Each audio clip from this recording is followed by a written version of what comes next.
360 broadcasting for coverage of the SCSRA Xfinity Series tonight. These Xfinity cars will be taking on Talladega Speedway for 75 laps of action-packed racing action. I'm going to be your announcer tonight here on 360 broadcasting. Atman Weeson joining me tonight to call the action is fellow iRacer, a good friend of mine, Alex B. Alex, how you doing tonight? This is, in fact, not Trucks at Texas. I was bamboozled. Well, still, this is going to be a really, really fun race. If you're going to watch a Superspeedway race, it's got to be with the SCSRA series. They do a great job in these Superspeedway races. It's going to be a fun race. And right now, the driver with the best pace here in practice is Kyle Mays with a 50.72 lap time, and that was definitely in the draft, looking very, very fast. These drivers definitely want to work with him as he's looking very fast in practice. Nick Mather second, 50.75, only 300ths off of first place. Third, Colin Williams. Fourth is Bobby Mays, and then rounding out your top five right now in practice is Eddie Morris. So a lot of drivers showing some good pace here in practice. Right now we look at the point standings after 7 races, and we see Cameron Austin is your current leader in points. He's only 1 point ahead of second place Colin Williams, so still 7 races through point standings race is very tight. Third in points right now is Brian Nudi. Fourth is Devin Vuccino, and fifth is Logan Hagerman. But I think after this race we may see a point standings lead switcheroo just because of how tight this gap is and how anything can happen here at Talladega Superspeedway. Yeah, in all reality, Superspeedway racing, it's kind of like playing Russian roulette with a Glock. It's not a matter of if something goes wrong, it's just a matter of when something goes wrong. Yep, one thing that these drivers are going to be looking for tonight is the big one, so you always got to be careful. And I'm sure one of the main strategies that we're going to see is a lot of drivers are going to just try to hang out in the back for a little bit until we see maybe 20 or 15 laps to go, and that's when we're going to see these drivers are going to turn the jets on, because we're going to see a lot of these wrecks are going to be happening up front or in the middle of the pack. Yeah, you get guys up front trying to get up front, get a bonus point. If I'm not sure how this league operates, but a lot of leagues you have a bonus point for leading a lap, and that one bonus point could make or break really a season. That is true. Talladega can definitely be a friend to a lot of these drivers in points, and it can be an adversary to a lot of drivers in points. It just depends on where you are going to finish tonight. And of course, a lot of people think that, super speedway racing is just full throttle, doesn't take a lot of skill. That is not the case. It takes a ton of skill and a ton of practice to be good at these super speedways. Takes, a lot of knowledge to know when is the right time to make a move, where you need to be. I know some of these drivers like Josh Hall and Joe Wright, they can drive these super speedway races with their eyes closed, but that just comes from practice. Yeah, it's all really about timing your gamble. In the original Rebels race when we ran the trucks at Dega, both times I decided to stick it 3 wide and take a gamble. There was a wreck up front, and it killed me and my entire team both times. So I am not the one to ask about super speedway tactics and strategery. I'm sure a lot of drivers have had the same experiences that you have had on these super speedways. They're looking to try to maybe get a win here tonight, as I know Talladega is definitely one of the tracks on the schedule where you're going to see anybody can win the race. And so I think here in qualifying you might see a few wild cards squeak in to the top 10 or the top 5. We do see Corley Mather on Facebook says, let's go Nick and Colin. Let's see how they do here in qualifying. We know Colin Williams and Nick Mather have both had very, very good seasons. Williams 6 top 10s, Mather 4 top 10s throughout this season. Both of them looking to try to get their first wins here at Talladega, which is definitely possible. And we have qualifying underway.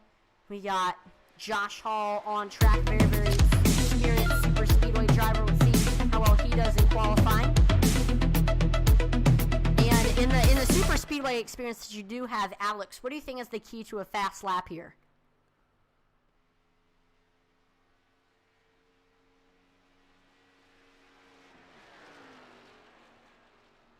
I know in my opinion, I feel like it's just keeping control of the wheel and just being as smooth as you possibly can. You see Cassie Williams on Facebook says, let's go Colin and Mather. As again, they're getting ready to get on track right now. Watching Michael Provolt, waiting to see some drivers get onto the track. Now, the two drivers I'd be watching for are the last two winners at the Superspeedways in the SCSRA and iOS. Logan Hagerman won our season opener at Daytona, had a great race, and a lot of it came with some good pit strategies, looking to try to get the win here. And also, watch out for Brian Merle Jr. in the iOS Truck Series. He won the Talladega race, and that punched his ticket into the Final Four. He's also a very, very good Superspeedway racer. Let's see how well he does.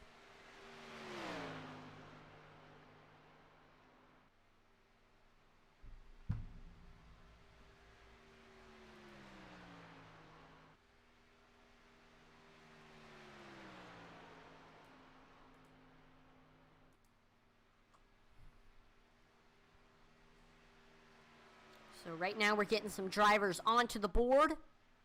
See, right now in first it's Josh Hall with a 55.23. Dylan Redding tops that with a 55.10. So a tenth separates first and second right now. I know Josh Hall did the strategy where on the first lap he ran all the way up against the wall to build up as much momentum as possible for his second lap. We see Michael Provolt, first driver to break into the 54. 54.46. He is on the top of the board right now. Then in second, Derrick Chaput with a 54.64. So right now, 2/10 separates first and second. Provolt looking very, very fast right now. We see Michael Lawrence into the top three with a 55.01.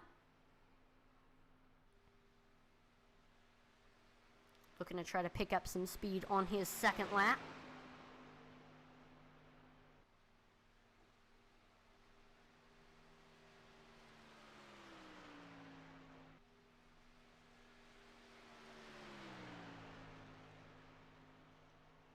Josh Hall to the top of the board with a 55.41. Dave Wright, another one of our experienced Superspeedway racers in the field, he gets a 54.29.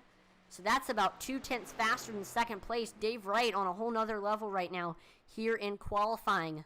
And right now it's looking like we're going to be seeing an Intensity Racing team front row unless we see another driver improve on their second lap or their first. We see Logan Hagerman on track right now, your winner at Daytona. No, he's good at these super speedways. Let's see what he can do. Stephen Black to second with a 54.39, only a tenth off of first place right now. We know Stephen Black at Daytona, he started on the pole, so we know he's fast here. Bobby Mays to second with a 54.35. And speaking of Bobby Mays, that reminds me, we do want to thank our sponsor for tonight's event, Mays Construction Company. Mays Construction Company has a long history of excellence installing water, sewer, and storm drain lines in the East Tennessee, North Georgia area. So if you are interested in, again, installing your water or a sewer or a storm drain line, and you live up in Eastern Tennessee or the Northern Georgia area, then Mays Construction Company are the people to contact. And if you want more information on how you can get them to your home, make sure to visit their Facebook page at Mays Construction Company. See Joe Wright on track. Let's see what lap time he is going to set. Will Witt, I believe, getting ready to set his first lap time.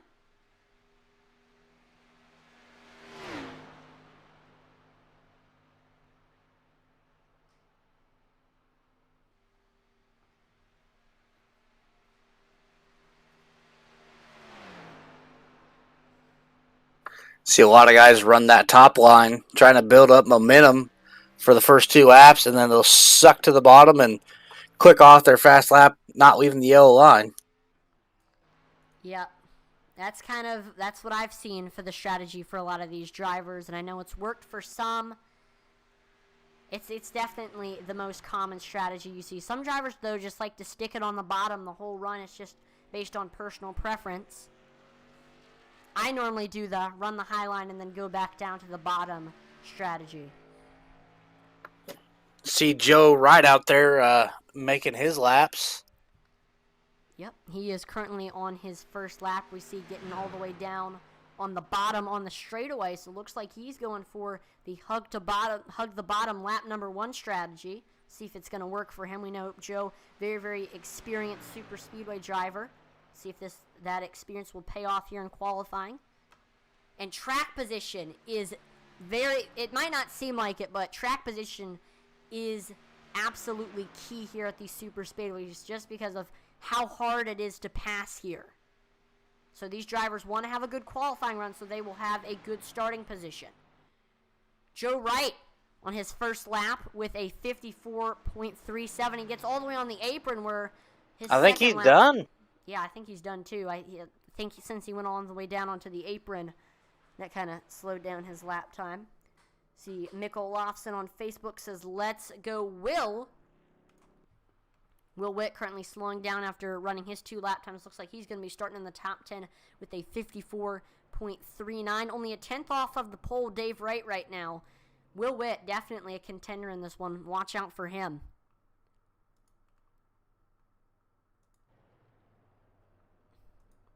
Let's see. We got Brandon White getting ready to go out on track.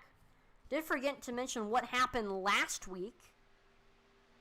Last week we saw Cody Moore get the victory.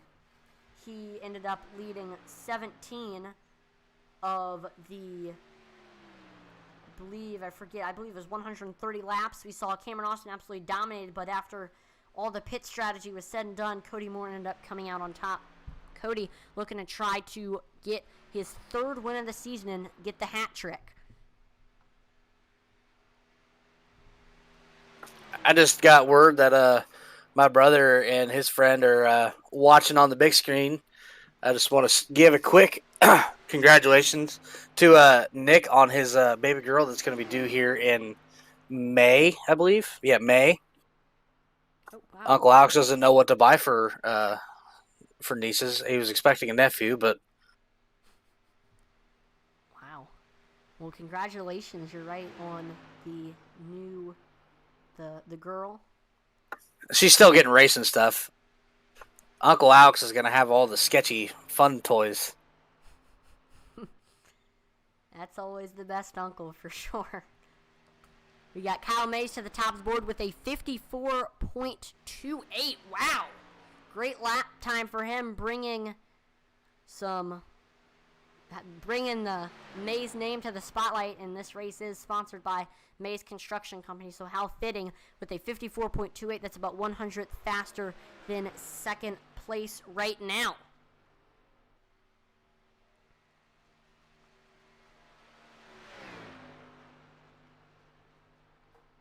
And this is going to be 75 laps of action. But the main key here tonight, and I'm going to say this time and time again, is going to be patience. You don't want to force anything early on, or you will be out of the race by lap 30.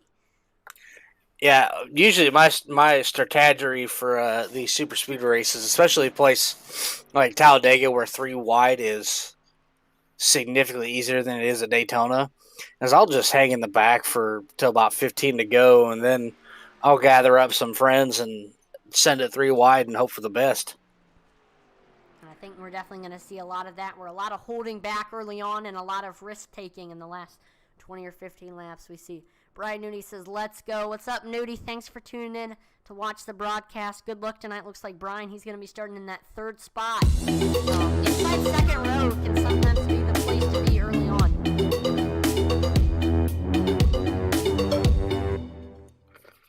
I got 5 or 6 cars that didn't qualify. Cameron Austin, Isaiah Gills, Zachary Cox, Brandon White, and the famous Eddie Morris did not turn a lap here in qualifying. But speaking of qualifying, we're going to take a look at the starting lineup. Member of the Mays Mafia with a 54.279. Got Kyle Mays on the pole. Outside of him, we have Dave Wright in 3rd. We got in 3rd and 4th, 2 YXU Racing teammates, Brian Nudie and Colin Williams. And then rounding out your top 5, we have Bobby Mays. In 6th place, adopted son of the Mays Mafia, we got Mark Shaver. 7th, Cody Moore. In 8th, it's Intensity Broadcasting Zone, Joe Wright. 9th will be Devin Buccino. And then rounding out your top 10, it's Will Witt. Stephen Black sitting just outside of the top 10 out of 11th spot in that 98 machine. Sitting 12th is Logan Hagerman in that fast number 7 machine. 13th, Sylvan Seguin. 81, Josh Hall. 15th, Michael Prevolt. 16th, Derrick Chaput. 17th, Nick Mather. 18th, Austin Blaylock. 19th, Michael Lawrence. And rounding out your top 20 is Brian Murrell Jr. in that 74 machine.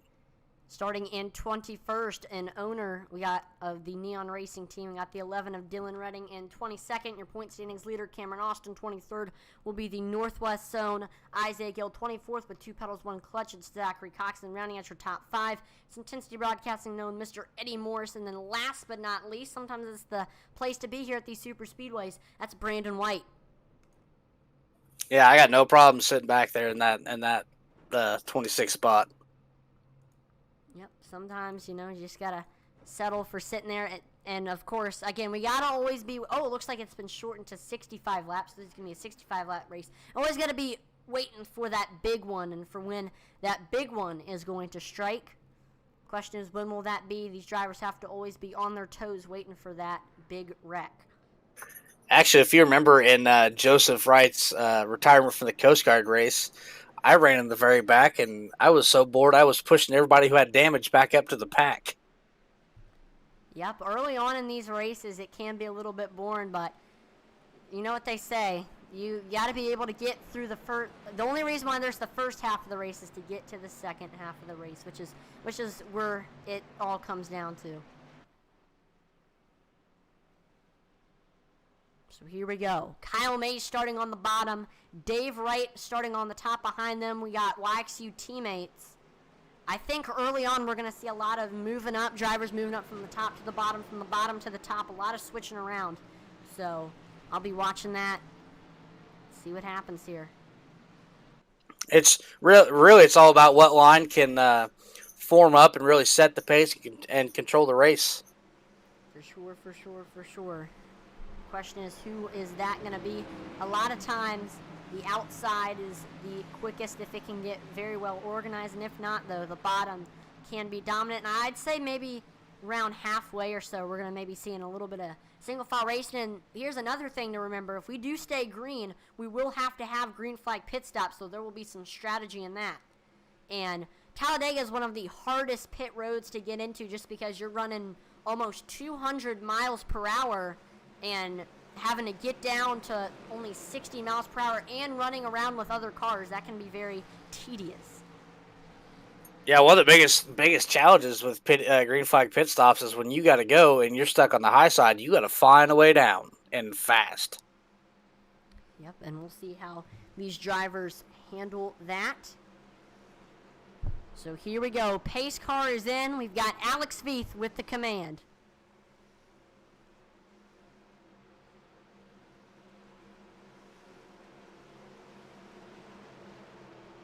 Through the 1.5 mile long tri-oval, waiting to get to that restart zone. 26 cars, 65 laps at Talladega. Kick the tires and light the fires. We're going green flag racing. That Dega, baby. We see Kyle Mays taking off early on, trying to get clear over Dave Wright in turn number 1, but we see Williams giving that 84 a good push, but so is Brian Nudie on the bottom. We see Kyle Mays is able to get clear. It looks like there are a few holes up on that high side as drivers are moving down. We got to have that high side. Oh, and we see a few cars going down onto the apron. A lot of cars up front dropping to the back. They don't want to be part of anywhere of this Western show, so they're going to go to the back.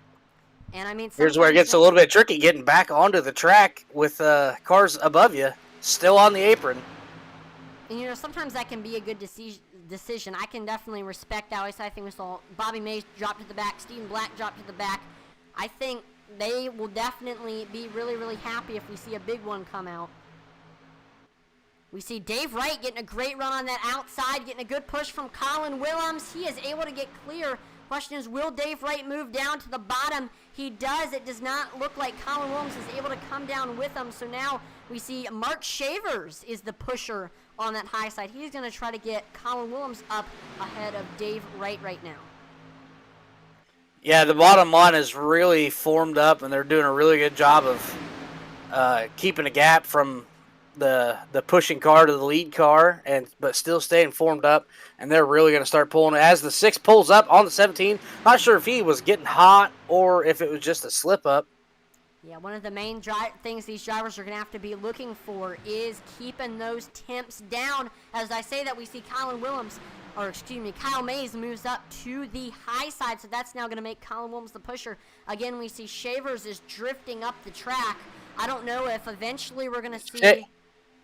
Shavers just come over iRacing Comp, says he's having wheel issues. Interesting. So, yeah, that's a good decision to go up and drop to the back, because that could definitely pose a threat to some of the other drivers around him. So we're gonna continue to see Kyle Mays as the leader of that high side, as him and Colin Williams are starting to reel in Dave Wright, and behind them we got Joe Wright. So what they're gonna try to do here, I know. We did see Joe Wright. He was trying to get by Mark Shavers. He is now officially clear of Shavers as Shavers has dropped to the back. Joe is going to try to help, and there we see a big run for Kyle Mays, and maybe gets hung out again. Man, that is disappointing for Colin Williams. First, we saw Dave Wright got a good run on the outside. He drops down to the bottom. Colin Williams can't get down, and then we saw the same thing happen, deja vu, with Kyle Mays.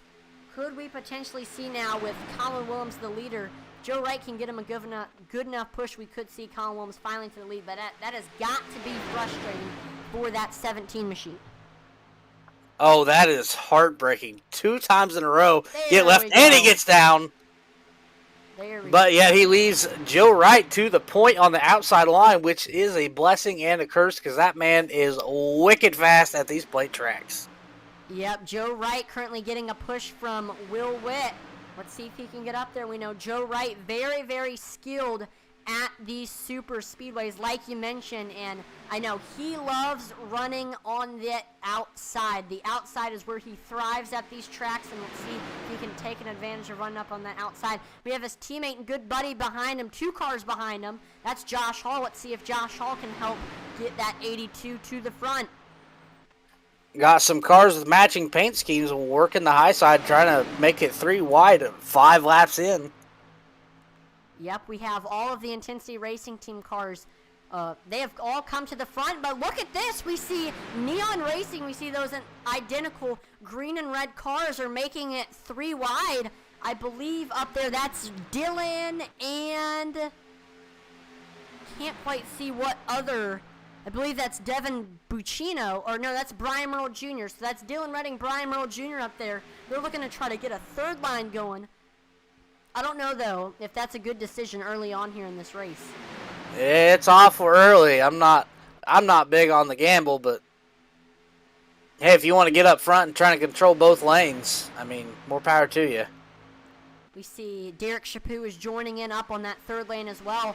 I don't know if 3 cars is really going to be enough to create a functioning and fast 3rd lane. I think they're going to need some more drivers up there. I don't know if we're going to maybe see, Isaiah Gill might join them, or Eddie Morris might go up there as well. We will see. But right now, that top lane is focused on trying to get Joe Wright up front and ahead of Colin Williams, and they're making some ground on Williams. Will Witt giving Joe Wright a good push, and then same thing with Josh Hall. Yeah, I really don't think that those 3 cars are really going to make much of a difference. If anything, they're just going to get up probably to Eddie Morris's door, if not a little bit higher, and they're just going to stall. They're not going to have the cars to compete with. 3 cars is not going to compete in a draft with 6. Yep, I think they might as well just, join behind this this top lane, but I don't know. It's looking like they're going to continue to stay up there. Will we see some drivers maybe?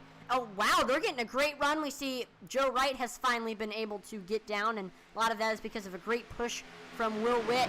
And look at this. We see the top, that 3rd lane is getting another member. Devin Buccino is going to head up there to that 3rd lane as well. Maybe with 4 cars, we could see some momentum. And we see Dylan Redding able to get to Austin Blaylock, which is the third car on that top lane. They're getting some momentum. Did see Stephen Black just ran the fastest lap time of the race after dropping back early on.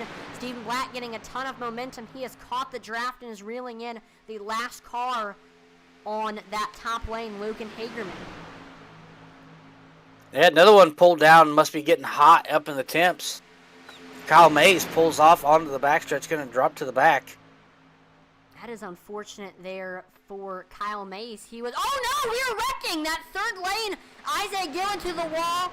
I don't know if a caution is going to come out. Yes, we see the caution flag come out, so it is now time for our first opportunity to use the Marco's Pizza Wreckage Rewind. Let's take a look at exactly what happened.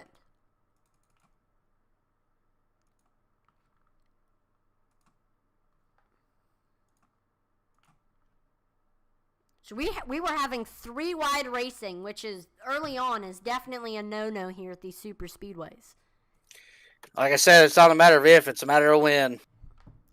And looks to me like Redding might have slid down the track a little bit. It is kind of hard running on that high side because you're so close to the wall and you don't want to hit it, but you also don't want to hit the car below you. Gillen to the outside wall. We see Merle Jr. makes contact with Stephen Black. He slides down in front of Michael Lawrence. Yeah, it's a tough break all the way around for those guys. I mean, Grant, you gotta send it eventually, but from lap 3 on, I don't think that's necessarily the move. Yep, and that is going to cost them some track It's position. going to cost them a track position and a fast repair. Yep, we do see nobody is on pit road right now, but I think we're going to see a lot of drivers coming in to get some of their damage fixed. I believe, I don't know if Will Witt is going to try to fake, but I think we might see Will coming in. He does, so we're seeing pretty much the entire field coming in to get some tires and some fuel.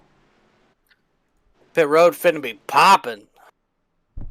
Yep, we're seeing, again, the whole field is going to be very, very crowded. Let's see who's going to win the race off of pit road, because whoever does will be put in that first position. Track position, very, very important, and one of the biggest advantages will be that first pit stall, which belongs to Kyle Mays. We see Joe Wright. I believe we're going to see a lot of fuel stops, because did not see either side of the car go up for Joe Wright. Yep, Joe Wright is first off, then it's Will Witt, then Josh Hall, then Colin Williams, then Austin Blaylock. So looks like tire or fuel only for Joe Wright, and that strategy pays off as he is able to get out front. And it's looking like, based on how everything is going, he's going to have his Intensity teammate and good buddy Josh Hall starting right behind him on this next restart.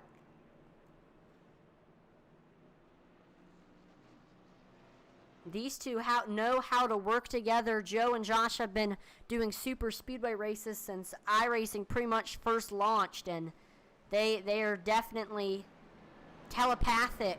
They have telepathic minds here at these super speedways, knowing what the other is going to do, and that makes them a great team at working together. Still see a ton of cars staying on pit road for a long time, getting that damage fixed. We know Derrick Chaput getting damage fixed, Dylan Redding, Cameron Austin, all drivers who were involved in our most recent incident. Do you have a if you can save your fast repair to the nitty gritty, it'll pay off in the end. But at the same time, when you got big damage like those guys had, you're running the risk of having a long green flag run and going a lap down. For sure. So I think a lot of times drivers like to do is they say on the voice chat, hey, leader, when you were coming off of 4, let me know so I can get off in time. And I think that's kind of what maybe Dylan Redding and Cameron Austin are saying right now. Do have a shout out on Facebook from Kyle Tucker. He says, come on, Will Witt, you got this right now. Will Witt running in that second spot. He's been in contention for the lead all race long, looking to try to take the lead on this next restart. Again, we have a few other drivers coming in to either get some damage fixed or top off on fuel. That's Zachary Cox and Brandon White that are in, and Dave Wright is in as well. Getting ready to go back green here. We will have Joe Wright restarting on the bottom, Will Witt on the top behind them. It's Josh Hall and Colin Williams. And it's looking like we're going to see teammates behind each other. So we're going to see the Intensity Racing Team teammates behind each other, Joe Wright and Josh Hall. And actually, the whole 4 cars on the bottom line are all Intensity Racing Team drivers. Joe Wright, Josh Hall, Austin Blaylock, and Logan Hagerman. And then we have YXU on that top line with Will Witt, Colin Williams, and Brian Nudie. So we're kind of seeing the teams go at it right now. I know Intensity Racing Team and YXU Racing are the 2 biggest teams in these series. Let's see how the 2 do. It's always good here at these super speedways to, have teammates that you can work together with, and we're seeing a lot of that here at Talladega. Oh yeah, it's really nice, especially at places like this where you can get 4 cars lined up that you know and you trust and you can communicate with. Really, really, especially if you're deep in the pack, it really helps you charge to the front. So I know you're right. It's always helpful to be in a voice chat with each other, talking out what's going to be the next move. And I know YXU cars of Will Witt, Colin Williams, Brian Nudie, they're all in a voice chat together. I know Joe, Josh, Austin, and Logan are all in a voice chat together. So they're definitely plotting, what's going to happen on this next restart. Yeah, when the Rebels took on Talladega, I had all 5 of my teammates lined up. Me, my dad, Aaron Adcock, Josh Lokenvitz, and Charlie Elmore. All 5 of us lined up. I'm like, all right, we're sending it 3 wide. As soon as I poked out 3 wide on the backstretch, there's a truck sideways in the front, at the very front, and killed us all. Yeah, I mean, sometimes that kind of stuff happens here at these super speedways. I mean, it's all about being at the right place at the right time if you want to be successful. Green flag is back out. See, Joe Wright is taking off, and him, Josh Hall, and Austin Blaylock all getting a great run. Right now, the high side is about as holy as a block of Swiss cheese right now.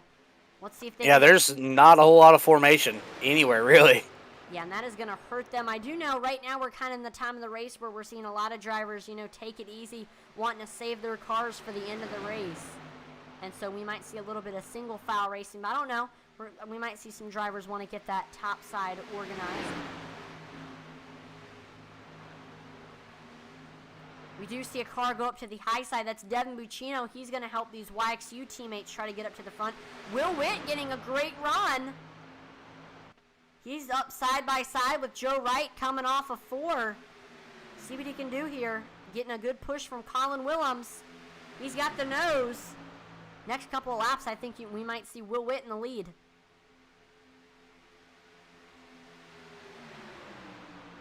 Yeah, it took about a lap or 2, but there's finally getting some formation here in the top 10. Finally getting formed up. The key is here, these guys further in the back, you want to keep pace with the car in front of you so you don't lose that draft. For sure, it's going to be... I think we're seeing a lot of drivers right now catching up with that draft. I know we see... Oh, no! Oh, one on the wall! We're seeing a lot of drivers fan out and a lot of checking up, but luckily we are able to keep it green. I am not sure what happened. I just saw Colin Williams, I believe... Yeah. Just got into the outside wall there, but hopefully he can regroup and everybody can get themselves back together. This is going to mean that we're seeing the 3-car pack of Joe Wright, Josh Hall, and Austin Blaylock kind of run away from the rest of the field. Let's see if the field can get back reorganized and catch back up to this 3-car pack. Oh, what it looks like. I'm watching it back on my end. The 35 come up just the touch. I can look at the incident. 35 come up just a touch. The Colin Williams checked up, and Brian Nudie had nowhere to go and sent him up. Here it is right here. So, yeah, we see Colin Williams going to the high side. It looked like Will Witt was going to try to get the lead and get clear of Joe Wright. And Witt just seems to come up a little bit, slide across the nose of Williams, and then Williams into the outside wall. This could have been a bad wreck, but shout out to all of the drivers who were near this incident for just, keeping it clean. And look. Yeah, great save by all the drivers. That was incredible. Speaking of all the drivers, we see a few drivers have caught up with the field, and the high side is currently getting a great run on Joe Wright. We see Devin Buccino, Stephen Black, and Will Witt up there. They were almost clear of Joe Wright, but they've kind of slowed down a little bit. Let's see if they can get a good run. Josh and Joe got that train hooked up.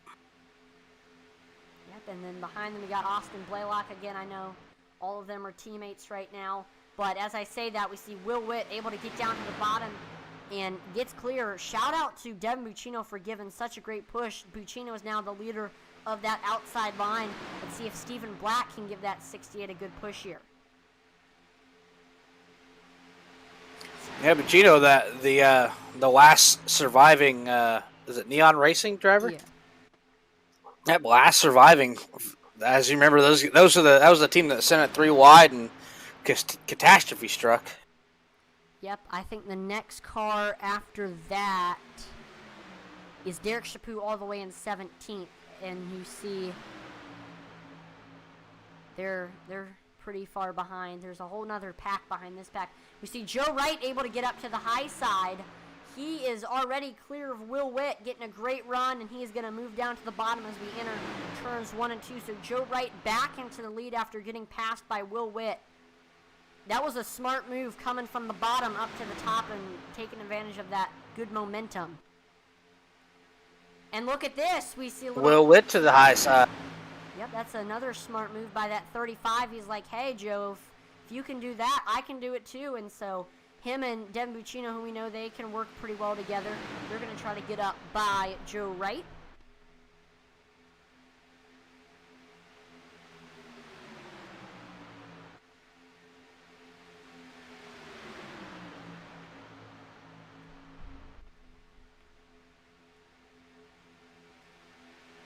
A little bit of 3 wide action forming right there with the 98 of Stephen Black and the 52 machine of Cody Moore. Yep, we see they're trying to make a little 3 wide effort. Let's see if anybody else goes up there to join them. Either that or they both went up there to maybe get their cars cooled off. And look at this! Joe Wright is going to move up there to that high side. Interesting move by him. That was a big gamble. Looks like nobody else goes up there with him. Sometimes, as everybody knows, gambles can go good for you and they can't sometimes. And that was one of those moments where we saw a gamble went south for Joe Wright. Got no one to hold and when to fold them.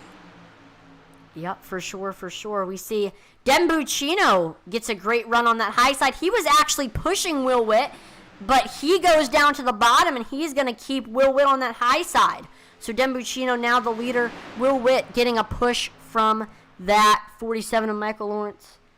By the way, I know we saw all the dirt says I turned up my volume and I turned down Alex's volume, so hopefully that's a little bit better for you. And we see Blake Hensley says, man, these guys have excellent pace. I completely agree. I feel like right now these drivers are at the optimum pace right now. I think these drivers are being very, very good at keeping pace right now. Hopefully we can continue to see good pace between these drivers. It's always good, on iRacing when you can watch a race with good pace. It's so much better to watch, in my opinion. We see Will Witt trying to get a good run on that outside. Trying to get clear of Blake Hensley. All right, good. I'm glad the volume is better. All the dirt. Appreciate for giving us the feedback on the volume. If there's ever a problem with the broadcast, just feel free to let us know.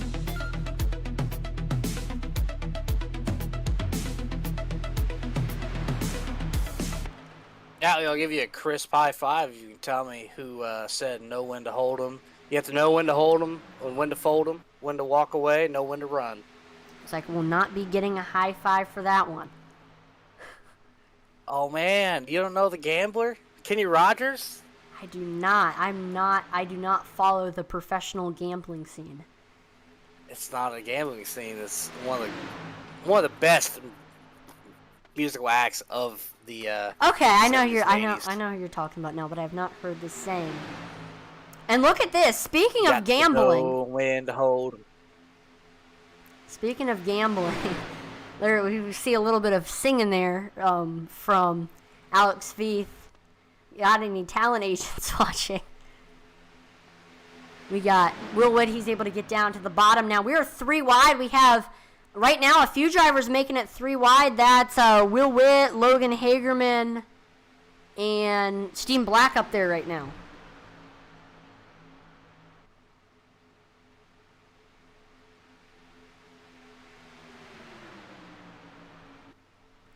Looks like we see All the Dirt is able to guess it right. He says Kenny Rogers on Twitch, so give a little pat on the back to All the Dirt.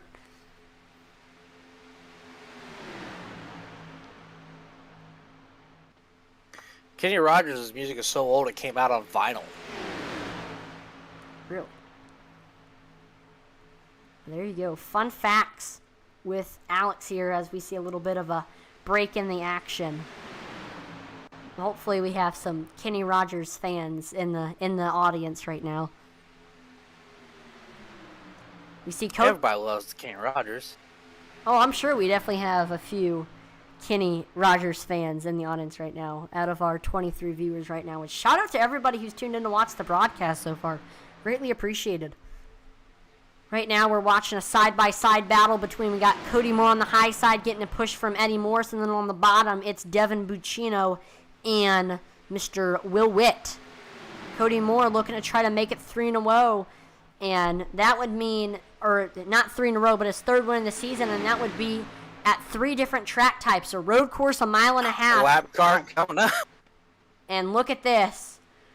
We see Colin Williams doing a good job at getting it down to the bottom. The rule is that if you can't keep good pace with the leaders, then you have to either go to the very, very high side or down onto the apron. So we see Colin Williams following the pace rule, and he is able to get down onto the apron and let the leaders go by. That is good. Big shout out for Colin Williams for doing that. And driver who has good pace right now is Cody Moore and Eddie Morris. They got a great run on the outside, and they are able to get clear. But then we see Moore back up to the high side. He is going to force up Nick Mather up to that 3rd lane. And so that's going to mean that Eddie Morris is now the leader on the bottom. He really benefited from the whole situation. Joe Wright still hanging tough on that high side where we seen him go many laps ago. Yep, we saw him make a gamble for sure by going up there, and it didn't exactly work out, but let's see if maybe him and Mather, and we see maybe Brian Merle Jr. thinking about going up there. Let's see if they can get a good run on the outside and get up to the front. I still don't think now, we're not even halfway through this one, is the opportunity to make a 3rd lane. I think you still got to be patient. Yeah, we still got about another 20 laps before we start worrying about getting to the front, going from the back to the front. One car I'm surprised to see up there is the 37 of Derrick Chaput, missing his whole back bumper, really. Yeah, I'm surprised that, that hasn't really affected him with aerodynamic damage. I know sometimes if you have a little scratch on the car, it can really hurt the pace of your machine. So good to see Derrick Chaput up there after getting into an incident very, very early on. Him and some of the Neon Racing cars went to make it 3 wide, and that brought out our first caution. We see All the Dirt says, what's the fuel run? I am not sure. I know we saw a caution on lap number 9. I would say, I don't know. I don't want to throw out any false information. I'm not sure, All the Dirt. If I were a betting man, if everyone came down and took fuel at lap 9, I'm willing to bet that everyone's pretty close to making it. I don't, and that's where we might see some gambling coming in, because I'm not sure if that's the case. We might see drivers have to come in one more time. We'll see, though. Time will tell for sure. Of course, tires are not going to be a factor, as there's little to no tire wear at these super speedways. See Cody Moore continuing to try to get a good run on that outside with Derrick Chaput behind him, trying to get by Eddie Morris. We hadn't really said Cody's name much until recently, where he's kind of rose to the front. He did try to get down earlier, but he then went back up to the high side, and that gave the lead on the bottom to Eddie Morris.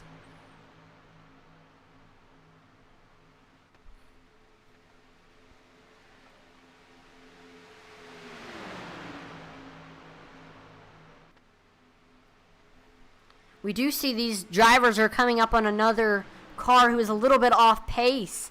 And we do see that is Dylan Redding. He is going to go another lap down. Shout out to Dylan for going down onto the apron. That was the right thing to do since he was off pace from the leaders. Let them by. Again, shout out for Dylan Redding for doing that. Looks like Cody Moore right now with the nose over Eddie Morris. Yep, got another lap car coming up. You see. Oh, yep, that's Colin Williams. This is going to be, I think he's going to go down his second lap. Struggled throughout this event after getting into an incident where the caution flag did not come out.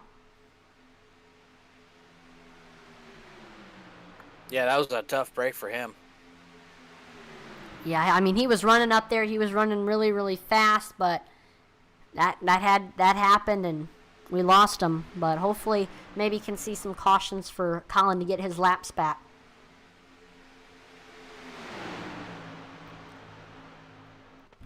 I'm assuming he went down pit road because they caught him again really fast. He did come down to pit road as soon as they lapped him.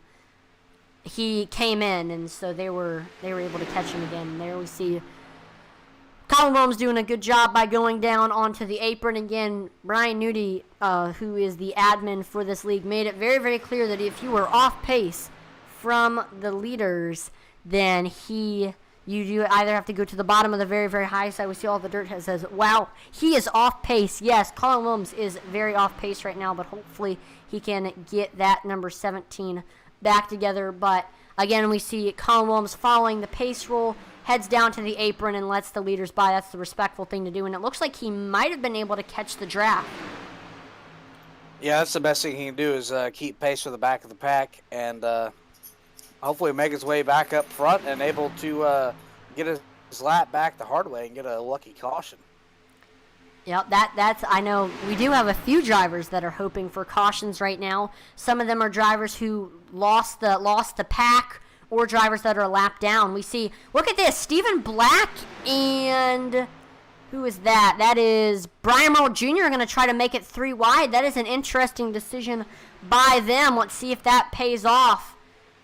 We do see the high side a little bit. Black's been looking to go up top. Go ahead. What were you going to say, man? Stephen Black's been itching to run that high side all night. Yeah, Stephen, he has been running up front for most of this race. Again, though, I don't think now is the time to head up there to that third lane. So we see Stephen is going to go behind right now Nick Mather. But, looks like he's going to try to go back up there again. Let's see if anybody goes up there and joins him.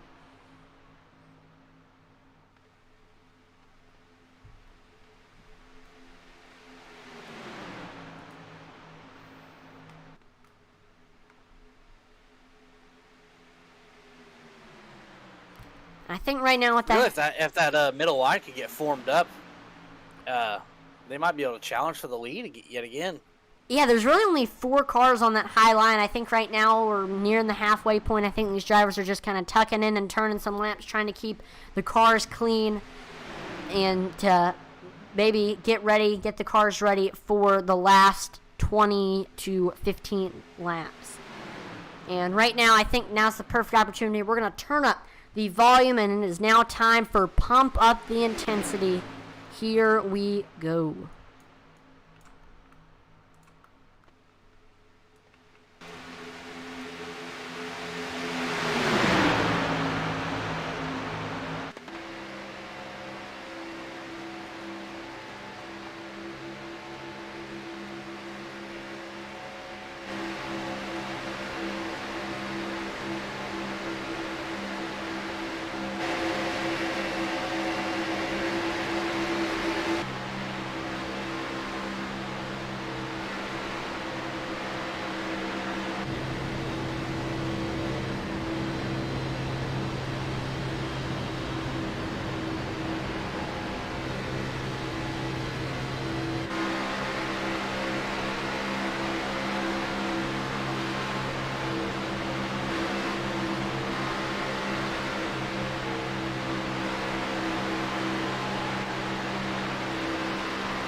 All right, welcome back, everybody, to Intensity Broadcast. There was a little Pump Up the Intensity action for you. Hopefully you enjoyed us turning up the volume as we are continuing to watch the battle for the lead between Cody Moore and Eddie Moore. Still that high side with Derrick Chaput, and Cody Moore has not been able to get by Eddie Morris. But we will see if that circumstances changes here in the next couple of laps. Looks like we're maybe seeing some green flag stop. Yeah, this is interesting decision by Stephen Black to come in. Let's see if he's it's just going to be gas and go. He might know something. Oh, we see a few others. Kyle Mays, Cameron Austin, Zachary Cox, Brandon White, Isaac Gill, Dave Wright. A lot of the cars in the back right now. These drivers might know something that the rest of these drivers don't. A lot of guys are going down on race comes. There's a lot of drivers coming down this time. Interesting. So looks like these drivers were not going to be able to make it on fuel. So we're seeing these pit stops. Everybody making their way down to the bottom now. Before it's irrelevant information, I noticed while we were doing the Pump Up the Jam, Eddie Morris has driven from 25th to 3rd as he goes down pit road with 3/4 of the field. Wow, that is impressive there by Eddie Moore. She's just done a great job avoiding the wrecks, making some smart moves. And there we go. We see your leader, Cody Moore, Will Wittes, and Devin Buccino. Speaking of Eddie Morris, he's in. Derrick Chaput, Mark Shavers. But we do see a couple drivers staying out, and that is most of Intensity Racing Team and Sylvan Seguin. So right now, Logan Hagerman is your leader, and he's putting a lot of the cars who came in a lap down. They are off pace just because they haven't built up enough speed yet.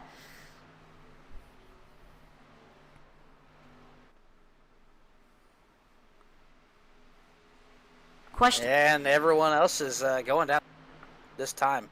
My finger slipped off my button. And there we go. Yep, we see everybody coming in.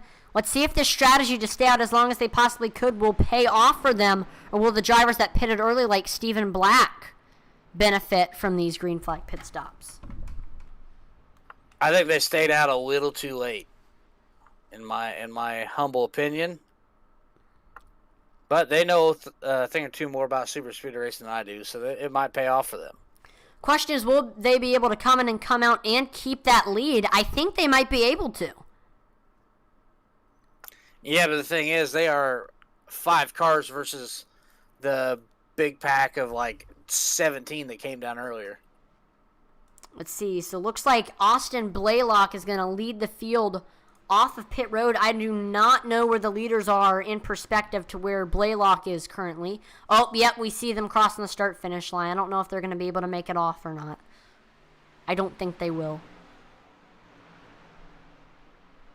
The leader is shown as Hagerman. Nope, there we go. We see Cody Moore, Devin Buccino, and Eddie Morris are able to get by, and they are your new leaders now.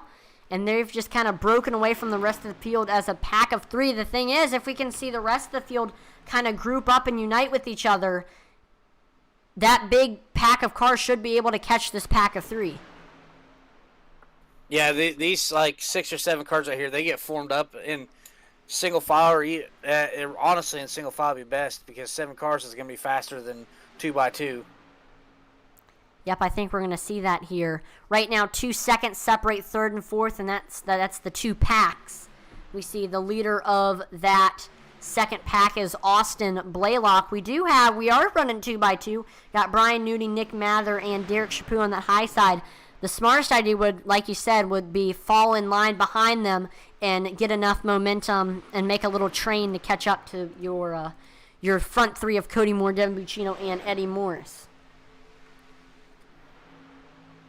As we see the 37, Derrick Chaput, and the 47, Michael Lawrence, they've joined that bottom side along with another yellow car that I haven't been able to identify yet. That is Brian Murrell. That is Brian Murrell Jr. Yep, he's joining in the fun. We do see a couple of drivers are just now running the fastest lap time of the race. Will Witt just ran the fastest lap time of the race with a 50.34. He is currently in the draft with Sylvan Seguin and Bobby Mays currently. They are on pace to catch them really soon. They're down to 1.6 second gap. Yep, they are reeling in them very, very quickly. It's almost 1 second right now for Austin Blaylock. The strategy worked of, getting pretty much single file and just chugging along like a choo-choo train to your top 3. Yep, they're starting to feel the draft here in the tribal. They should be on their bumper and a chance to make a move and get around them. Yeah, I'd say by the start-finish line or 1 and 2, they should be able to catch them. As like you said, they should be catching the draft right about now.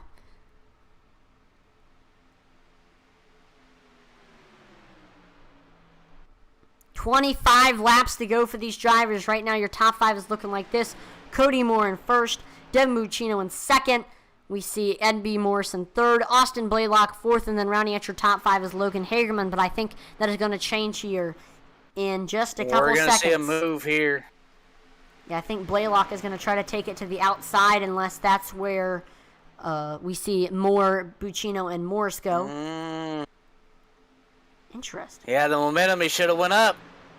Yeah, we're single file right now. I don't know if anybody is going to take the adventure up to that high side.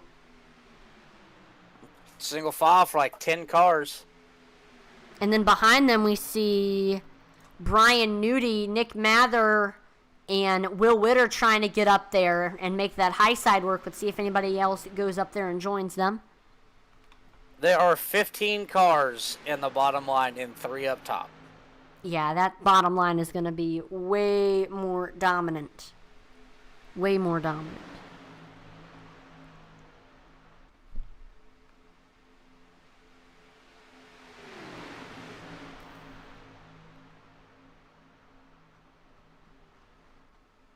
Yeah, really, in all reality, if I guess they're kind of back there side by side with them. But if somebody ahead of Josh or Joe really wanted to go up and hook up with Nudie, they could probably take the lead here. I agree. We do. As they're getting a big run with 3 cars. Wow, that surprises me. 3 cars versus 15 in the 3-car pack wins. Of course, we do see. Oh wow, we see Brian Nudie able to get clear of Cody Moore. He's moving down to the bottom, and Brian Udy has taken the lead for, I believe, the first time this race. We haven't really said his name too much, but here he is up front now. So that's going to mean that Nick Mather is the leader of that high side. Behind him, it's Will Witt. We see Bobby Mays and Mark Shavers are there as well. Speaking of Bobby Mays, again, we do want to thank our... Oh, we see Nick Mather able to get down now and take the lead. But like I was saying, we do want to thank the sponsor of tonight's race you see on screen right now, Mays Construction Company. And Mays Construction Company has a long history of excellence in installing water, sewer, and storm drain lines in the East Tennessee and North Georgia area. So if you're in the area, again, East Tennessee, North Georgia area, and you're interested in getting a water, sewer, or storm drain line installed, then make sure to contact Mays Construction Company, because water, sewer, and storm drain lines are very, very important. If you don't have one, that could really, really hurt your house. So get the best to install it for you. Mays Construction Company.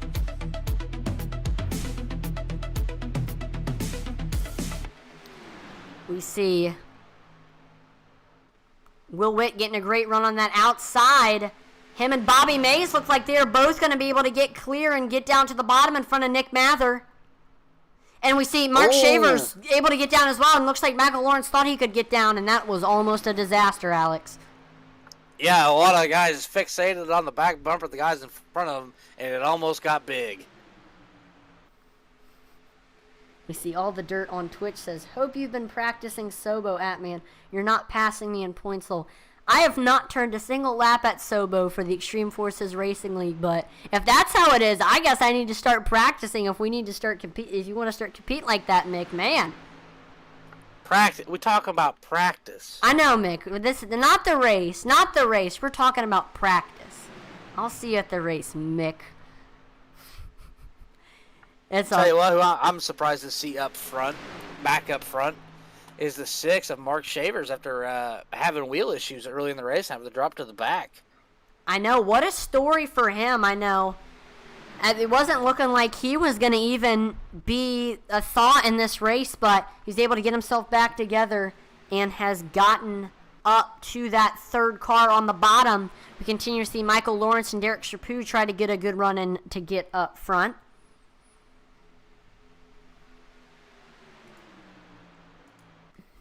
Yeah, sometimes you just got to hang tough and persevere. Yep, I think. Now, one thing I want to take a look at, I haven't done this all race.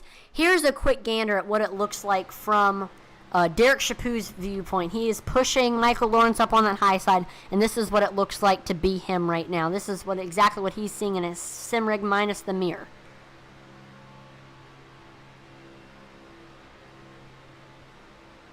Yeah, you really can't see much past the car in front of you. Yeah, you just kind of got to guess, really, if he's going to check up or what's going on in front of him. Yep, it is. You really need a good spotter at these super speedways. The iRacing spotter does not cut it, and sometimes even crew chief won't cut it. Most of the time, if you want to do well at these super speedways, you need a human spotter to help you. That's definitely ideal, and I know some of these drivers may have them. I'll give you a little insight on who the one of the best spotters in the game is. I'm a little bit biased in this opinion, but my dad does a really good job. It's almost like having Eddie DeHaan in your ear. Yeah, I mean, it always helps to have a good spotter. I mean, a lot of times, none of the NASCAR drivers could be as successful as they are without a good spotter, because I mean the spotter's kind of their eyes in the sky, and a lot of times, you know, drivers where they're at in their little tiny little cockpit, they can't see a lot of what's around them, and so they need a little extra pair of eyes to help them know, you know, what moves to make. And it's especially important at these super speedways. For those who don't know who Eddie DeHaan is, he is the spotter for the number 9 machine. Has been for many, many years. They work great together. So you're a Chase Elliott fan? Oh, yes, sir.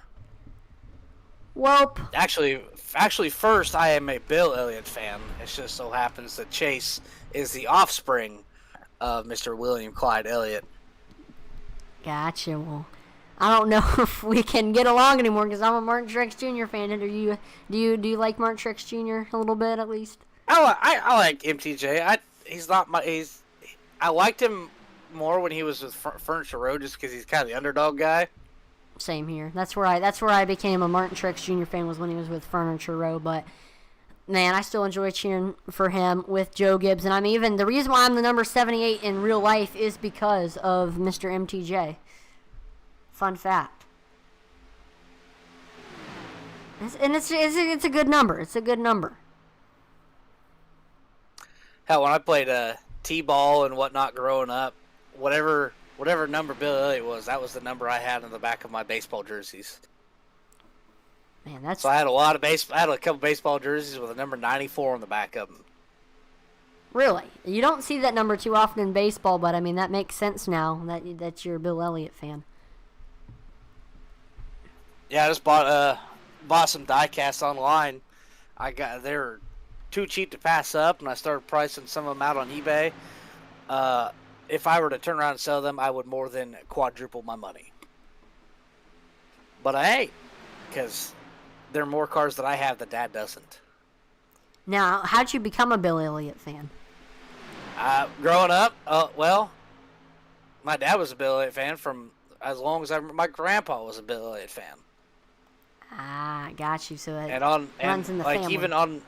Even on my grandfather's headstone is a 1/64 scale Bill Elliott car that has been super glued there for 20 years. Wow. You can hardly tell what it was. But I have another one right here, the same exact car. You can't hear me shake it. But I have the exact same car to replace it with one day. Wow, so Bill Elliott kind of runs in the family then. Oh, yes. And then Mom was a Tony Stewart fan for a long time just there because... You go. Well, we're originally from Rushville, Illinois, and Tony Stewart is from Rushville, Indiana. So Mom's like, yeah, whatever, Tony. And ever since Tony's retired, Mom hasn't picked a new driver. Well, I mean, sometimes that's okay. She's holding out for maybe Tony to come back. I don't know. You might see that. You never know. Or just watch SRX. But right now we're with 15 laps to go, and I think, this is when we're going to start to see the action start to pick up a little bit, except for the fact that we don't really see a high line right now. Yeah, these guys, it's inside 15 to go. You need to start formulating a game plan to get back up there. Yeah, I know. Let's see. Who's up there right now? I believe that's Brian Merle Jr. and Sylvan Seguin. They're not really going to get anything done. I think these drivers are going to maybe be patient for 4 more laps before we officially see some drivers break back out to the outside.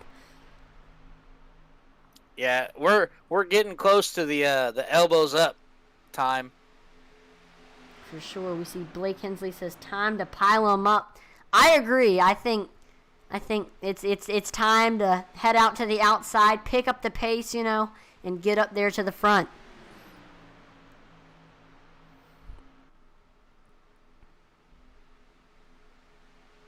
But I don't know if we're going to see that for maybe 3 more laps. Yeah, I give them 10 to go before things start getting real western around here.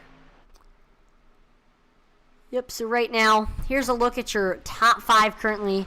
We have Will Witt in first, Bobby Mays in second, got Mark Shavers third, Derrick Chaput in fourth, and then rounding out your top 5 right now, we have Nick Mather. Looks like we're getting a couple cars kind of meandering up to the top, trying to form something. That's Brian Merle Jr. up there. I'm wondering if maybe we're going to see his Neon Racing teammates, Derrick Chaput and Devin Buccino, go up there and join him. We'll see. Oh, look at this. Brian Merle Jr. and Sylvan Seguin are getting a great run, and it's only 2 cars up there. Look at this, Alex. Yeah, I was pleasantly surprised to see that, but the bottom line's kind of fizzled out behind the 16 to the 47. There's a big gap, and from the 47 back to the 40 is another big gap. Yeah, that's a little that is probably you're right, that's probably what's hurting that bottom line and why that high side with only 2 cars is getting so much momentum. Right now, the bottom looking like Swiss cheese.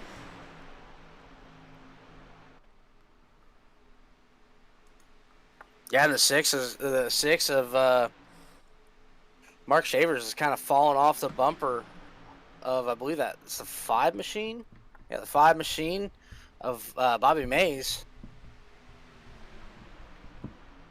Yeah, I mean, I don't know. I think coming to 10 to go, we're going to finally see some drivers venture up to that high side. But I don't know. We're kind of seeing drivers separate with each other a little bit.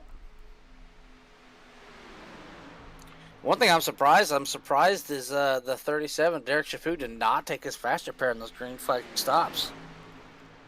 Yeah, and he's still chugging along right now on the bottom, even with that rear end damage. Again, I'm surprised he is as fast as he is right now, because sometimes a little dent on your car can cost you a ton of speed. So Chaput very lucky that this damage is not hurting him. Really, I think the key to his success is the fact that he is being towed. He's been towed pretty much this entire time, whereas if he were to hop up and lead a line, that line would drop fast. That is correct. That is correct. He is lucky enough to have some great pushers behind him, and most of the time he's been the pusher, especially pushing drivers up on that high side. Again, I'm very surprised that Chaput isn't going up there behind Sylvan and Myrtle up to that top. I was going to say it's maybe because there's not quite enough gap, but now that I look at it, there is a whole car gap. He could come up. He's going to fade up there, not quite going to take it. Another thing, though, is like you said, if he goes up there, he won't have anybody behind him, and that might hurt him considering the damage that he has.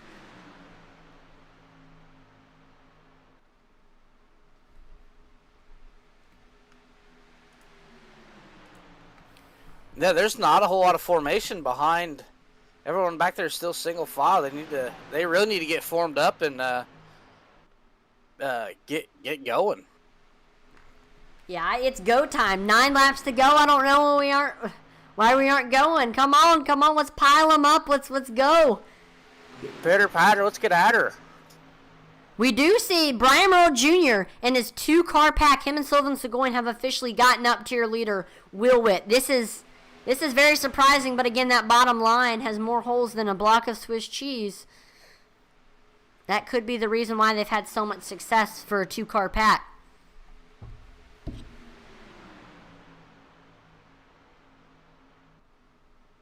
We got a couple of shout-outs. Let's see. Nick Ford said, let's go spotter number 74. Get that win right now. Brian in that 3rd spot on that high line. Him and Sylvan Seguin are looking to try to get the lead here. Let's see if they can get it done. And we see all the dirt says, let's go, Will. And right now, Will Witt is your current leader at the moment. But again, he's got a hard-charging Brian Merle Jr. And we see Sylvan Seguin is up there as well. Had a brain fart. Keeping an eye back here on these intensity boys, waiting for them to make a move and pull some voodoo magic. Yeah, we see Eddie Morris, Austin Blaylock, Joe Wright, and Josh Haller all grouped up right there with each other. They can go outside at any point and get a good run, I can tell you that.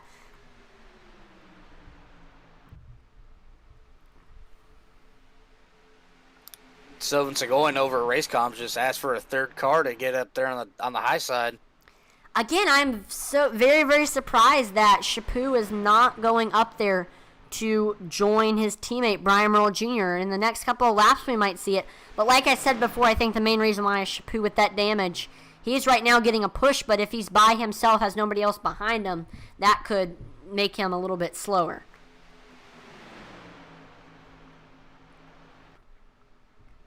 If not, we might see... No, that's not an option. I was about to say we might see Sylvan's teammate Stephen Black go up there, but he's running by himself right now. It looked like somebody was maybe trying to go up there. I don't know. There's some drama unfolding on iRacing comms. Uh-oh. The 5 is short on fuel. Oh, now The 35 is short on fuel. Oh, okay, this is big. I was waiting for something like this to happen with the fuel strategy. Looks like despite coming in to top off these drivers, first and second will not be able to make it. So what are they going to try to do? Are they going to try to run it dry or what? I don't know. We're about to find out, but I feel like running it out and having to tow 55, got to pit this time.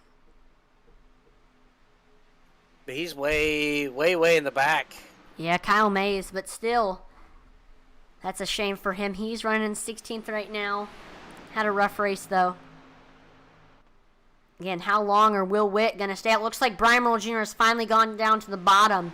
Who is going to go up to the high side? We need somebody to go up there. Of course, these drivers are still trying to, figure out the uncertainty of the fuel situation for the 35 and the 5. We're about to find out who's got the... Maybe that's why we haven't seen anything from the Intensity guys. Maybe they're short on fuel and doing their best to save. That could be potential. The only drivers we really know right now who are low on fuel are Will Witt and Bobby Mays, but there could definitely be more. Look at this. We see the cars coming down. Oh, wow. So the Neon Racing cars of Derrick Chaput, Brian Merle Jr., and Devin Buccino coming in, they could know something that these drivers don't. If they come in right now, they could have a chance to be there in the end. I don't know, though.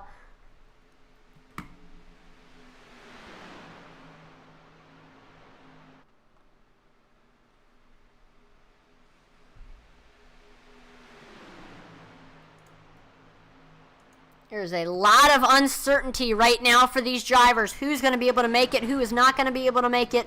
We are going to see who is going to run out first and who is going to be able to cross the line in first. Got confirmation from the 35, 5, and 6, and they're coming down this time. Okay, so that is going to mean that Sylvain Seguin is going to get the lead. And we see a few others, Michael Lawrence, Eddie Morris coming in as well. So Sylvain Seguin is in the lead now, and wow, this just shows how crazy these super speedways are. I know Sylvain Seguin, a driver I was not expecting to be up front, but here he is leading this race with 3 to go. I'm not sure if he's got enough fuel because he spent a lot of time on the high side trying to make something happen, burning a lot of fuel. Yeah, we'll see if he'll run out or not. If not, we might see a few drivers try to inherit the lead. Again, watch out for these drivers who have been coming in. Buccino, Merle Jr., and Chaput, and then Shavers, Morris, Witt, and Lawrence, who all just came in. Watch out for them to take advantage of the fact that these drivers may run out of fuel. And look at this. We see Josh Hall trying to take it to the outside, maybe getting some drivers to go up there. There we see Mather dropping off now. He is going to have to come in. 2 to go for Sylvain Seguin now. Will he be able to make it on fuel? That is the question.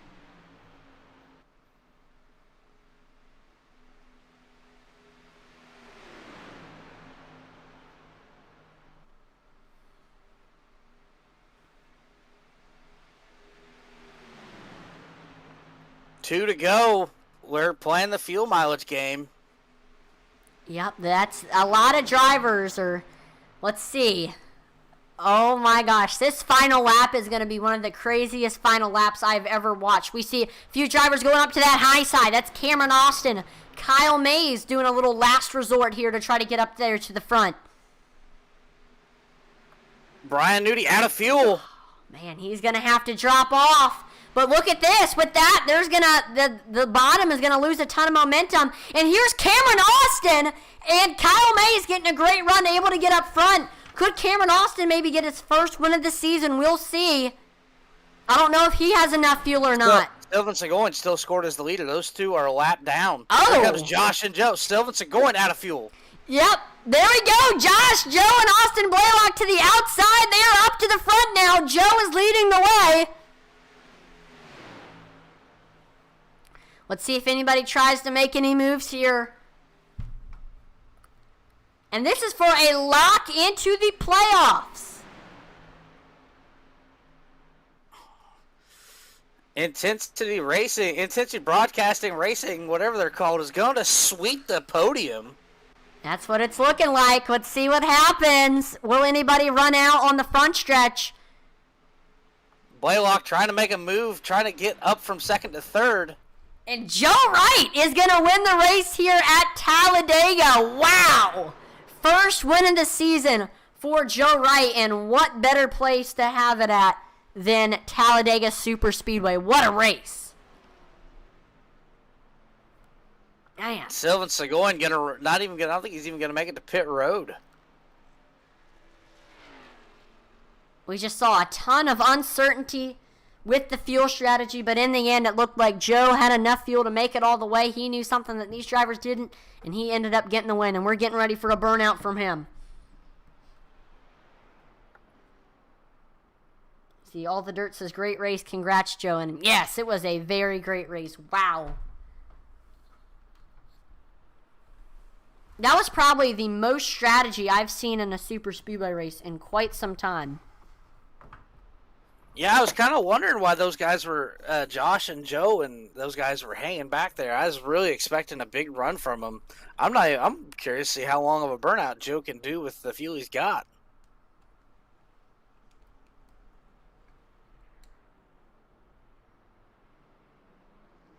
And there we go. Joe Wright burning it down. What a race for that 82 machine.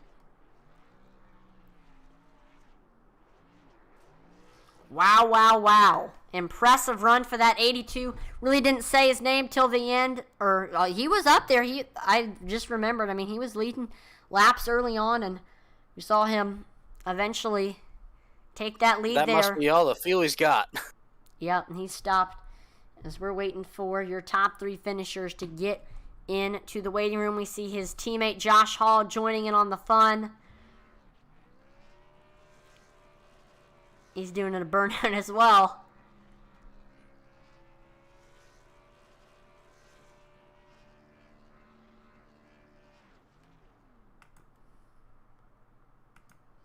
So we do have your winner, Joe Wright, into the waiting room. We're waiting for Josh Hall and Austin Blaylock. And that was an Intensity Racing Team sweep that we saw there. Wow. Good teamwork for them.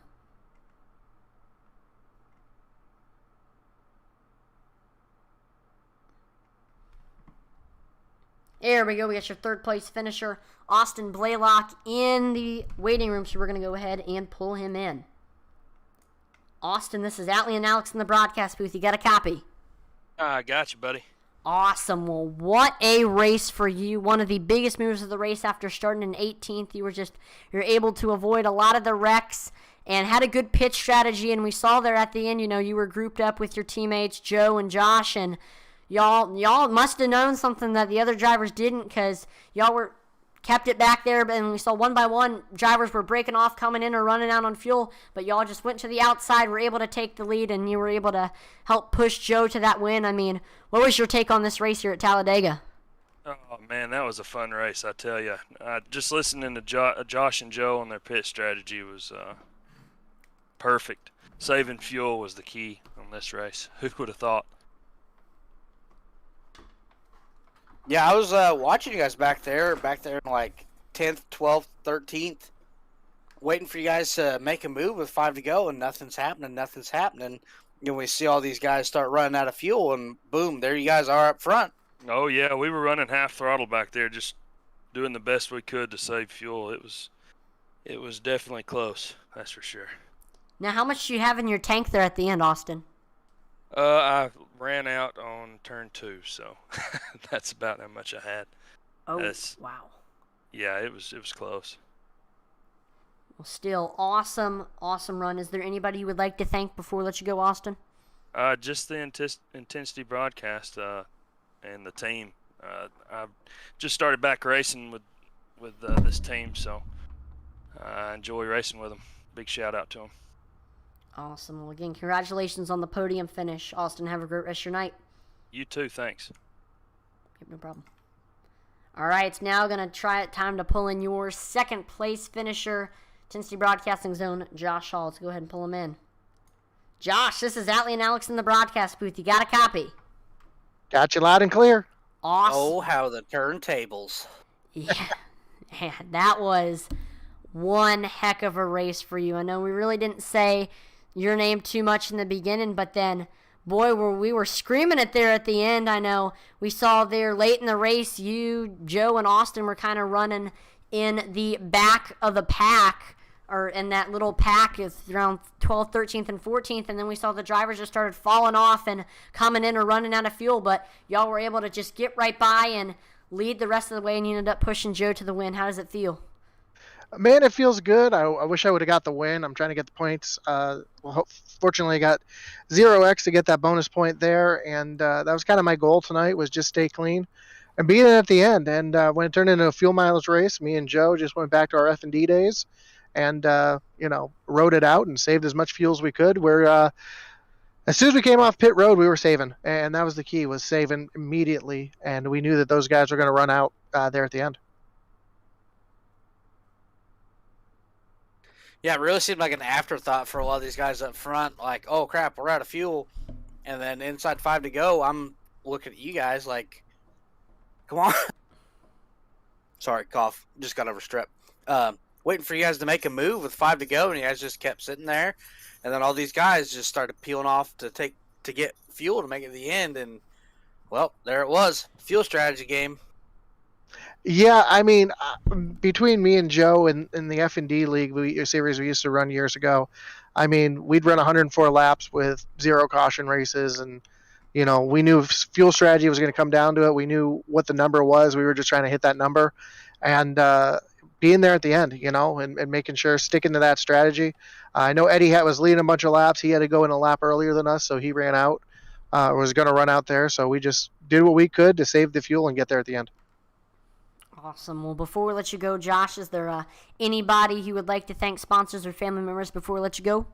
Of course, first and foremost, gotta thank Intensity Broadcasting. It's fun being out of the booth and being down here, especially when you have finishes like that. I want to thank the teammates, Joe, Austin, Eddie, Logan, D. Wright. I know he wasn't up at the front, but he had a good qualifying lap, and we're working real well together to get up to the second place here. Got to shout out the F&D guys, and I want to say, shout out Monty Noyes. He passed away a couple of years ago, but he brought me into his league, the F&D series, and taught me a lot about Superspeedway racing and taught us about saving fuel, and that's kind of what got the win here tonight. And just everybody watching at home, friends and family, appreciate you letting me do what I got to do here, and looking forward to next week now. Awesome. Well, again, congratulations on that runner-up finish, Josh. Have a great rest of your night. You as well. Thank you. All right, and now it is time to pull in the man of the hour from Rochester, New York, Joe Wright. Joe, this is Atlee and Alex in the broadcast booth. You got a copy? I sure do, man. What's up? What's up, man? What a race for you here at Talladega. The strategy, the fuel strategy paid off. I know we saw you running up front for most of the race and came in with a lot of the other drivers, and after that, I know for you and Josh and Austin, it was just kind of saving as much fuel as possible until the end, and you saw that paid off. You were able to be leading after everybody else ran out of fuel and just kind of led the rest of the way until the finish. I mean, what was your take on this race here at Talladega? And I mean, how does it feel to get your first win of the season? Man, it was fun. It was awesome. I was up there, battling with the lead with a lot of those guys early in the race. The caution happens, green flag pit stops, and then I go right into, strategy mode. You got to look at that. It's one of those things. As soon as you go off pit road, you got to be ready for it, because you never know with these guys whether it's going to be 40 cautions or none. So luckily, it was none for me tonight, because I don't know that, some of those guys are strong up there. Colin Williams is killing it on the super speedways. I see Will Witt up there every time. So those guys are great on the super speedway. So it was good to be able to steal one. Yeah, I was a little curious on your timing of your green flag pit stop, but it ended up being the move that paid off. I thought you guys stayed out a lap too late, but clearly it was just enough. How much fuel did you end up having in the tank when you did your burnout? Enough to do what, 2 circles? I'm not sure I ran out right as I was getting going on my burnouts, but I was even turning the car off on the outlap after the checker flag just so I can get a celebration, because the last 2 wins I've had have been running out of gas, and I wanted to celebrate this time. So, but still didn't get too much in. We definitely deserve to celebrate after the win here tonight. So before we let you go, Joe, is there any family members or sponsors you would like to thank before we let you go? Yeah, shout out to the fam and the wife for letting me do this every. It seems like every night, but pretty often. Shout out to Josh for the push and the strategy, working together with me and the Intensity team, Logan, Eddie, everybody at Coctagon Racing. Awesome job by all those guys. Eddie having to pit a little bit earlier than the rest of us, and then Austin Blaylock coming in there in third, hanging out with us as well in the Discord. So awesome, and thanks to them. Thanks to you guys for Intensity Broadcasting being my main sponsor and my homies, and Atman and Veith for calling the race. Man, you guys do a great job up in the booth. So keep up the good work. Thank you, Joe. And hey, Atman. Yo. I got to win in SCSRA. Guess what? That means I'm an all-star. Woo! Well, there you go. Hey now, you're an all-star. There you go. Well, all-star berth, win into the playoffs. I mean, wow, a lot to be said here after the win tonight. I mean, congratulations on the win. And big shout out to Nudie putting on a great league this season. I mean, these guys are doing a whale of a job with this series, and we get to have fun, talk about things, and not worry about what's going on outside the track. So it's fun. Got you. Well, again, congratulations on the victory, Joe. Have a great rest of your night. Thanks, buddy. No problem. Well, that is going to do it here for the SCSRA Xfinity Series race at Talladega. Final thoughts, Alex? It was. I really was not expecting to only have the one caution. I was expecting something late in the race and kind of regroup the field to get a little more action. But I'll take the excitement of a fuel race over the excitement of a crash fest any day.